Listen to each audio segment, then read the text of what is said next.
Hello friends, welcome to our channel random buzz. Indian premier league 17వ సీజన్కు ఇంకా 20 రోజులే ఉంది. దీంతో టైటిల్పై కన్నేసిన పలు ఫ్రాంచైజీలు తమ వ్యూహాలకు పదను పెడుతున్నాయి. ఇక 16వ సీజన్ వైఫల్యం నేపథ్యంలో ఎస్ఆర్హెచ్ జట్టు కెప్టెన్ను మార్చేశారు. ఎడెన్ మర్క్రమ్ స్థానంలో ప్యాట్ కమిన్స్ హైదరాబాద్కు సారథిగా వ్యవహరించనున్నాడు. ఆస్ట్రేలియాకు 2 ఐసీసీ ట్రోఫీలు కట్టబెట్టిన కమిన్స్కు కెప్టెన్సీ పగ్గాలు ఇచ్చినట్లు తెలుస్తుంది. ఇక ఇదే విషయాన్ని మరో 2-3 రోజుల్లో కెప్టెన్గా కమిన్స్ పేరును అధికారికంగా ప్రకటించే అవకాశముంది. 2022లో ఆస్ట్రేలియా టెస్టు సారథిగా ఎంపికైన అతడు నిరుడు ప్రపంచ టెస్టు ఛాంపియన్షిప్తో పాటు వన్డే వరల్డ్ కప్ ట్రోఫీని అందించాడు. అందుకనే మినీ వేలంలో అతడి కోసం హైదరాబాద్ ఫ్రాంచైజీ ఏకంగా 20 కోట్లు ఖర్చు పెట్టింది. అంతేకాదు వరల్డ్ కప్ ఫైనల్లో సెంచరీ బాదిన ట్రావిస్ హెడ్ను కూడా హైదరాబాద్ సొంతం చేసుకుంది. దీంతో ఈసారి బ్యాటింగ్తో పాటు బౌలింగ్లోనూ హైదరాబాద్ జట్టు పటిష్టంగా కనిపిస్తోంది.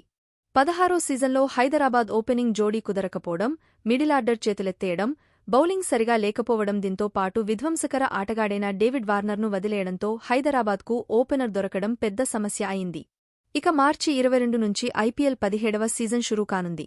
దీంతో ఈసారి హైదరాబాద్ జట్టు పటిష్టమైన ఆటగాళ్లతో తమ తొలి మ్యాచ్లో మార్చి 23వ తేదీన కోల్కతా నైట్ రైడర్స్తో తలపడడానికి సిద్ధమవుతోంది. మరి దీనిపై మీ అభిప్రాయమేంటో కామెంట్ రూపంలో మాకు తెలియజేయండి. ఇక ఇలాంటి మరిన్ని latest interesting crazy sports news కోసం మన ఛానల్ని ఇప్పుడే సబ్స్క్రైబ్ చేసుకోండి.